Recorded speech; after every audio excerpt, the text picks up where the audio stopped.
Welcome, everyone. Thank you for joining us today. I'm Theresa Marentette, CEO and Chief Nursing Officer of the Windsor-Essex County Health Unit. Overall, 16,080 individuals have been tested for COVID-19. Currently, we have 1,084 tests that are pending. Please check the Ministry of Health's online portal or the link on our website to access your test results. I will now share the most current case counts. There are 86,636 confirmed cases of COVID-19 in Canada and 26,191 cases in Ontario. Chatham-Kent has 144 cases, and Sarnia-Lambton has reported 254 cases. Michigan now has 55,104 cases, with 10,818 cases being in Detroit. Today, we are reporting 920 cases of COVID-19 in our community, an increase of 4 cases from yesterday. One of the 4 new cases is a worker in the agri-farm sector. 490 cases are resolved, 14 people are in hospital. 18% of our cases are between the ages of 20 and 29 years, 17% are between the ages of 30 and 39, and 17% of our cases are 80 years and older. 47% of our cases are male and 52% are female, with 1% unknown. Our community has lost a total of 63 people to COVID. 47 deaths have occurred among residents in long-term care and retirement homes. 2 long-term care and retirement homes are currently in COVID-19 outbreak.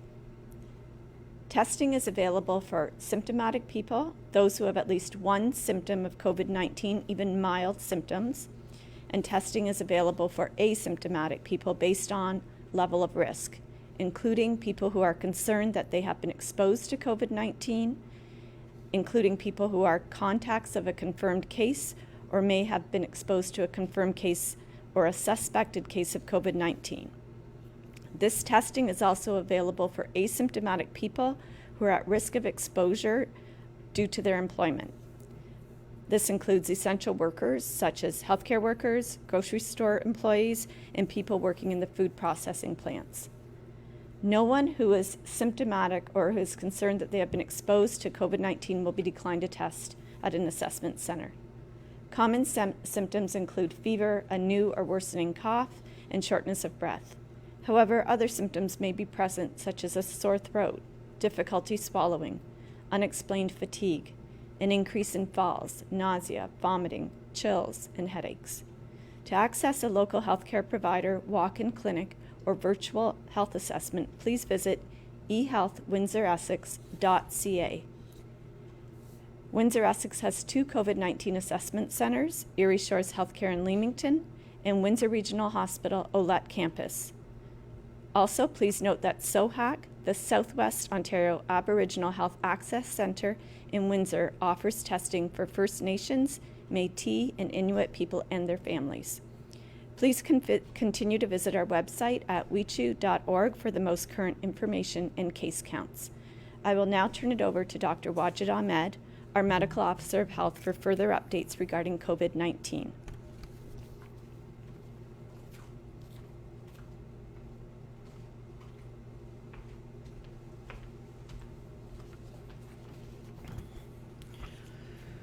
Hi, good morning. As part of the Stage 1 plan to reopen the province, the Ministry of Health released guidance yesterday evening for the health sector to restart services. In March, the Ministry released a directive to the health sector to cease all non-essential and elective services. This directive has been amended, allowing healthcare providers to gradually reintroduce these services. What this means for the public is the services that medical care you have put on hold or been waiting will soon be available to you again. The ministry guidance provided to the healthcare providers need to be considered in conjunction with the direction provided by the various regulatory authorities and public health. The guidance document outlines actions that must be in place for enhanced service delivery and protection from disease exposure and transmission. These include risk assessment. All healthcare providers need to complete an organizational and point-of-care risk assessment to reduce the risk of COVID-19 infection. Implement a hierarchy of hazard control, starting with the elimination and substitution, for example, using telemedicine versus an in-person visits. Engineering and system control measures, for example, barriers for reception, administrative control measures, screening of patients for COVID-19. Testing. Healthcare providers should refer positive screen patients for testing. Healthcare providers that do have the ability and are equipped and trained to conduct the test can do that on site as well. This is an important step for our community. Many services have been limited or completely closed to the public over the past few months. It will take time for the healthcare providers to put all of those necessary controls in place to reintroduce these services. As well, there will be need to considerable collaboration and communication with residents and support services to ensure that patients and clients understand the rules and limitations around services going forward. The way we engage with our health services and health system will be very different than we are used to. I also want to highlight that the health unit is here to work with the local health sector to provide training and further guidance as they restart their services. And as I have mentioned previously, we are anxious to see our primary care provider providing the support for COVID-19, supporting their population with their primary care needs, including immunizations and any other urgent need of their clients. As well, this morning, the provincial government announced the extension of orders under the Emergency Management and Civil Protection Act. These orders were set to expire at the end of this week and have been extended to June 9th. For a full list of order in effect, residents can visit the Ontario government's website. Of particular note, the extension applies to social gatherings, which will continue to be in place for no more than 5 persons, and the continued closure of outdoor playgrounds, play structures and equipment, outdoor water facilities, restaurants and bars, except takeout, and hair salons and barbers. I will end with today's question from our Facebook Live viewer. The question relates to getting together with a family member that works in Michigan. Michigan, and in particular the city of Detroit, continue to pose a risk for COVID-19 transmission with their high case counts. My advice continues to be that anyone working in Michigan continue to practice work-home self-isolation. This means going to work, returning home, and avoid small gatherings or interaction with people outside the home. Thank you.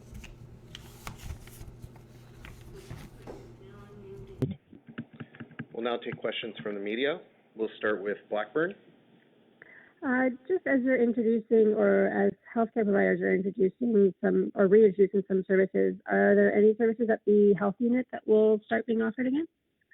So health unit, our dental program, we will be starting that dental program again. In terms of direct client services, we have our sexual health clinic that we are also we still provided services to even throughout the pandemic on anyone who was needing that kind of care. We're trying to move many of these services if they were not non-urgent. But to begin with, our dental program will be starting soon, and we'll share the details. Any questions from CTV?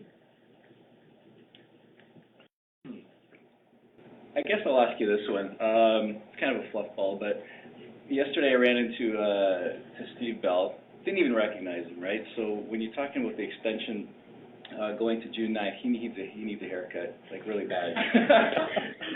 so I hear you talking about the extension again. So I'm wondering, they're doing it in the States. So why the hesitation to do that here in Canada? Do you have any thoughts on that? So what I can say is when we're looking about these type of services, it does require less than 2 meters distance to come and provide the service. And then having the ability to provide the service with appropriate personal protective equipment to save the person who is providing the service as well as person who is receiving the service. So I think those measures need to be in place. If these measures through the supply of PPE or engineering control or some kind of an administrative control can happen, I think that will be the best thing, and recognizing that not all of these service providers are equipped to provide this type of services immediately, but I think it's about time that it should be coming soon. So even if you are a business owner and operator, you must be thinking about innovative ways using the same guidelines in terms of how you would protect your the person accessing your services. Just like we provide advice to the primary care provider that, do the phone screening. So can it be only appointment based? So we'll have to look at that. We can also think about, when you're bringing in someone, how can you reduce the likelihood of them coming in contact with at the waiting area where everyone is sitting? Do they need to wait? Can they just come in, get the service, get out, and instead of sitting in that area? When they are sitting in that chair or getting the service, how far apart they are with other providers or other people. And if the providers do they need any kind of personal protective equipment to protect them from coming in contact with the person, or the person need some kind of PPE depending on the type of service that they're getting. So I think those are the things that we need to look at, and the business need to be considering that. And as a broader Emergency Management and Civil Protection Act. So I think when we're talking about all these businesses and having those restrictions in place, so it is in place until it's been lifted by the province. He's going to look like Santa Claus by next week, so. Anyway, okay. Any questions from AM 800? Yes, Bob, we didn't recognize Beller either. Excellent. Just a couple of questions regarding the testing, because, obviously there's been a ton more people being tested. We're assuming, that they're asymptomatic just because of the testing being opened up.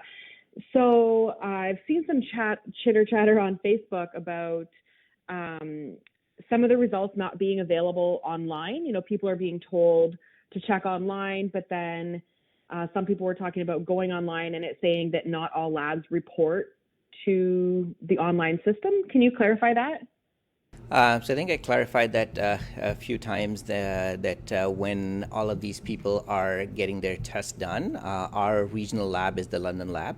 They process most of these specimens, but depending on the number of specimens that they're receiving in any given day, sometimes they need to ship it out to other labs in the province to meet the capacity, as we know that whatever is the lab capacity. Some of these labs are not on the OLIS system. So OLIS is the system that we use to access the result from these lab testing, and it could be delayed for a day or two. So there are some of the issues on that side, but most of the time, even if it's delayed, it is available within like a short period of time. But a positive test, they get pretty quickly turnaround, and then are notified to public health in addition to just posting on the OLIS database. Okay, and then also in terms of health unit contact, is the health unit contacting every single person who was tested to tell them about their results, regardless of whether it was positive or negative?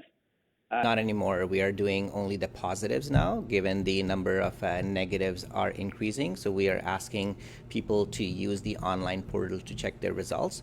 But we are definitely reaching out to all the positive cases results that we are receiving. Okay. Any questions from Windsor-Essex? Yes. Yesterday you issued the order to migrant workers and to agri-farms restricting workers from working in more than one facility. Why was that issued now? Was that in response to the 33 cases reported on Monday and the 2 yesterday? And why was this not considered sooner, perhaps?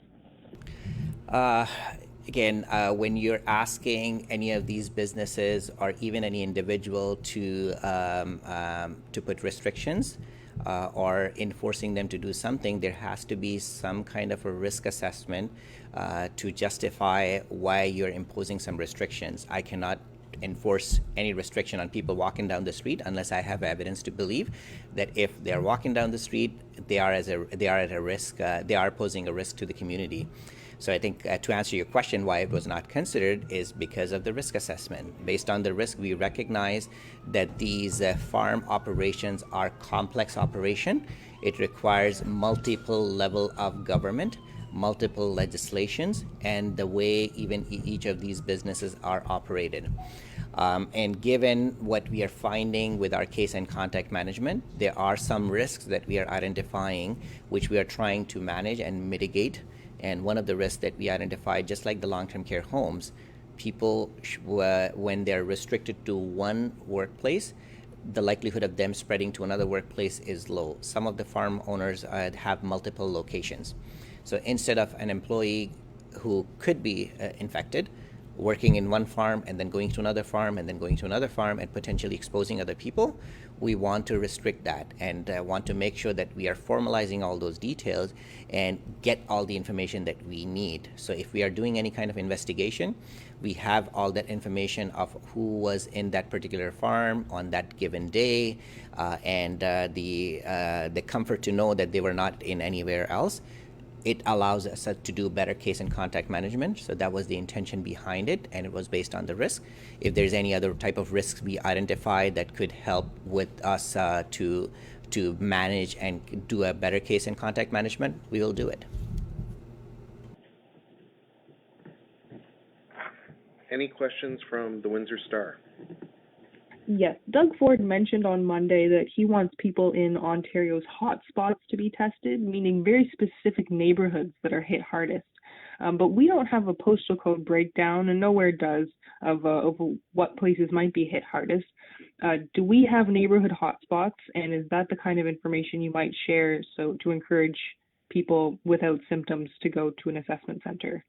I don't think that having a breakdown by these postal code would make sense, especially for the region like ours. Maybe a city as big as Toronto, it may make sense. But for the city of our size or the municipalities of our size, I don't think that it would make sense. It can possibly give a false sense of expectation to people that they are safe if they are not in that neighborhood. We do provide a breakdown of cases based on the municipality, and no surprises there. Even if you would like to find a hotspot in the region, it could be in the city of Windsor because we just have more population, and it's all a function of every time we're talking about infectious disease, it's all the function of number of people in any given area. The more people you have, the more cases you will have, and the more hotspots you can identify. So we do have those breakdown by municipalities, and that's why we have 2 assessment centers in the region, just to meet the needs of these pockets of population and serve the needs of the community. And then separately, we've heard that it's possible a significant number of workers at Highbury Canco have tested positive for COVID-19. Can you comment on that? Is there a concern about a large number of those workers there being positive? I cannot comment on that on any specific business. I'm not aware of any specific business outside of what we have already reported, or if any business are getting their employees tested, that's their decision. If we get a positive, or if we get positive cases from any other businesses or any risks that we identify in any of the businesses, we will act up on it. Right now, I don't have any information on any of the business in particular that have a high number of cases or a cluster of case that requires further public health action. We may see the numbers. I don't know. I am not aware, at least at this point. Okay, thank you. Any questions from CBC? Yes, good morning. I know we're getting to the end of the first heat wave at least. The city so far has offered water bottles and the aquatic center. What other things should the city be doing to help people cool down? So if you're looking at some of these previously offered services in terms of how these facilities support these type of heat waves by opening up cooling centers, by opening up some of the facilities where people can cool down themselves in an air-conditioned environment. Unfortunately, many of these services and facilities are closed because of COVID. So there's limited options available, and I'm not aware of what other options that city can use. I think that's the city's plan, and you can redirect your question to them. But what I can imagine is being prepared and being aware. And most of the time, if people are not going outside, it's just stay in the shades, drink plenty of water, and just basically take care of yourself. Okay, and I know you were quoted today about how the Ontario government's kind of opening up things, not putting numbers associated with the stages that they plan to allow things to reopen. What kind of things do you want to see maybe have health units have more control over before things begin opening up further?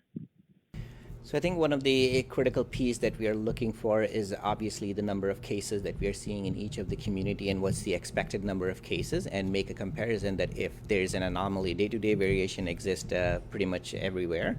So I'm not concerned about those day-to-day variation, but I'm more concerned about a trend or something which is above the expected normal. So some of the things that we talk about is the 7-day moving average or 3-day moving average, or a combination of both, to see how day-to-day fluctuation in these number of cases are impacting. On the other note, we also need to look at what is happening from a health system perspective, and for example, the emergency department visits, the number of hospitalization, ICU bed utilization, and how these services are being provided right now. Other thing that we need to look at is in terms of the availability and supplies of PPE, the service providers that exist in the community, the number of people who are getting those tested and done. So we would be looking at a range of indicators to help guide us with our decision making, and I'm looking forward to get all those details before we move forward. Do you feel like you have the control that you need to make sure everything opens safely? I don't understand your question, like in terms of the control. Some of these decisions are coming from the province, and I guess if it's entirely a local decision, obviously we will have to look at the local situation and make that local assessment to ensure that we are ready and we are providing some of these services. But mind you, there are some things that is very, very local, and we'll have to have that conversation once we get to that stage, and we'll have to continuously revisit those decisions.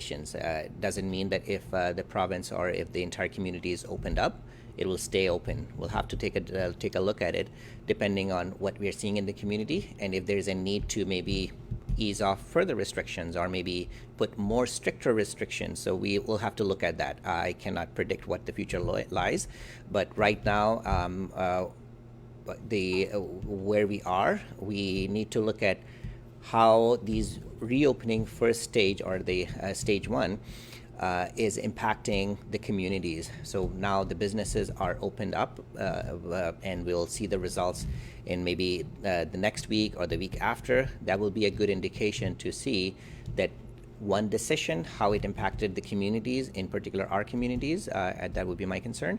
And then moving forward, if more easing of these measures are happening, how it will impact my community. And if there's any risk to my community that we can mitigate by taking some proactive measures locally, we'll have to have that conversation, and everyone involved in those decisions, including the municipalities and the leadership, will have to have that conversation. Thank you. Any further questions from Blackburn? Yes, just in regards to the report that came out yesterday about long-term care homes in the GTA area. I know you've been visiting a lot of long-term care homes in the region. It's not your job to inspect them, but would you say people need to be concerned about long-term care homes in our region? So if I'm understanding correctly, your question is about the long-term care homes, and if those concerns are something that I share the same concern. Is that the question? Yes.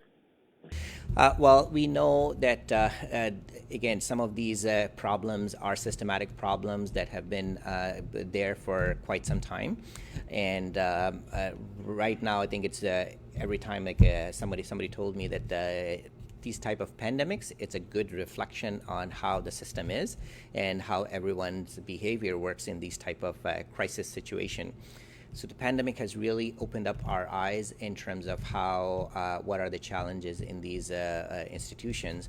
And I'm really hoping that once it's all done, we'll have a good learning of from this exercise, and we'll have a stronger system in place to ensure the safety and well-being of our most vulnerable population. And we have a good system in place right now. It is a patch-up work that we have done to manage the outbreak and to provide the support that these facilities need. And again, it's no fault of any of the home or any of the employees or people working in that facility. I think it's a big systematic failure, and we'll have to have that review to find what will work best and how we can avoid and prevent these things from happening in the future. So you don't think it's a reflection on any of the homes where there were a lot more cases than, say, some of the other homes? I don't think that would be a reflection on any particular home, but I think, again, if you have a system that is not built or designed to answer or address these issues, a failure here and there could basically doesn't mean anything, I think, unless we fix the system. Even in the community, if we are having more cases, does that mean that Windsor-Essex have something really bad happening? We have to look at some of the other consideration that why Windsor and Essex County are having more cases. Because of our proximity to our border, because of our proximity to different type of businesses and services that we have. So we have to look into various factors. It doesn't necessarily mean that one home in particular is bad or good, or the employees working in one facility is bad or good. So I think we really need to talk about a system approach and what we need to do as a system to support them. I think that's the most important thing. You cannot expect anything unless you're providing the right kind of support that that these facilities, these employers, these employees need. So we'll have to have a good look at what is needed and how we can best support them and protect our most vulnerable population. Okay, and just I noticed that Marentette is still on the outbreak list. Are they still having new cases within the home, or is it just with those that are in the field hospital? So by definition, any facility, if they have a new case, either in a staff or a resident, in the last 14 days, they will continue to be in the outbreak. And unless they they are free from any new case, whether in the residence or in the home, they will not come out of the outbreak. So if you use that definition, any of the facility that is currently in outbreak, that means they are having cases, and that's why they're still in outbreak. Any further questions from CTV? Yeah, just you mentioned the 3-day moving average and how you extrapolate data from that. So a week ago, there were 11 new cases. The last 3 days outside of the pump from the agri-farms, it's been relatively low. 3 one day, I think it was, and then 4 today. So what's your takeaway out of that? So I think when we share our epi summary, we've been very pleased with the number of cases that we are seeing. Not that we want to see the cases, but at least some kind of a stability that was coming into those cases. On an average, we were seeing between 8 to 12 cases a day, which was pretty much stable for 3 to 4 weeks or longer. And these type of, unusual number of cases that we have seen in the last couple of days, it definitely heightens the concerns. But if you look at the broader picture in terms of moving average, it may not necessarily be a bad thing. And even when people are talking about these particular industry or agri-industry that was having more cases, that is a problem. That may not necessarily be the case, because it could be something that we are being proactive and we are monitoring what we should do in terms of case and contact management, because most of these cases were contacts of the original cases.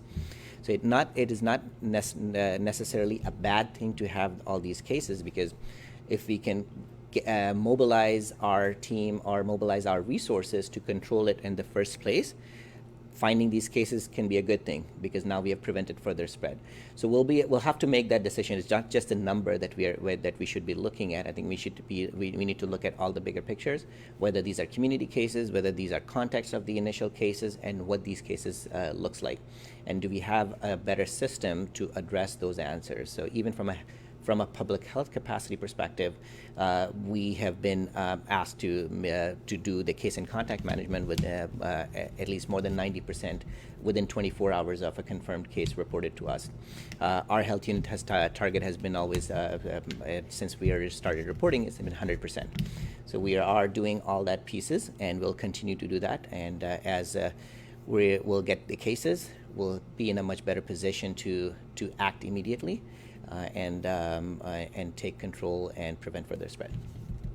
So I guess to extend that, like, obviously the average is dropping down outside of the agri, so are you encouraged? Like, you know, I know you've been looking for that golden goose egg, so do you sense that zero might pop up at some point in the near future? Well, I really hope that it happens, and it happens sooner. That's the hope. But I think it does require support from every one of us. It cannot be just my wish or desire that this happens. If we are all acting the way we should, we can get there. And I think that's what we want. And not only for one day, it has to be consistent. Many of the things that we were talking about, it takes some time to change behaviors. But with constant messaging and the right messaging, not following the misinformation, we can get there, and I think that's where we should be as the community, and even not only just for today, but moving forward. If we meet that, we will be in a much better position as a community, and we should be in a position where we can talk about reopening, getting back to the life that we used to. Not entirely how we used to, but at least with some variation of it, to be respectful, to be responsible, and also able to limit the spread of the disease. Any further questions from AM 800? Windsorite? Yeah, just a question about the time frame for test results. Given that the assessment, or given that testing was open up to anyone to go to the assessment center as of Monday, if someone went to get tested on Monday, when can they expect to see the results? You had said 48 hours before, so would that mean today? Well, it's a moving target, as we know, and we can't really say that when they should expect. We have received test results back in 24 hours, sometimes 48 hours, and sometimes even in a week time. So I think it really depends on the lab and where they're getting the results. Their goal is also to send the results back to us within the first 24 hours. But mind you, when they're getting more of these tests, they'll have to have a prioritization. They'll have to identify that who need the answers quickly, and that includes people with symptoms, people who are hospitalized, people who are in ICU, people in long-term care home, people who work in the essential businesses who are symptomatic, and or any other criteria based on the medical needs of these individuals. Anyone who is asymptomatic probably would be below the criteria of all those other people group that I mentioned. So I think it really depends on how many results that how many specimens that the lab is getting every day, and processing it accordingly based on the priority or based on their capacity. Any further questions from the Windsor Star? No, thank you.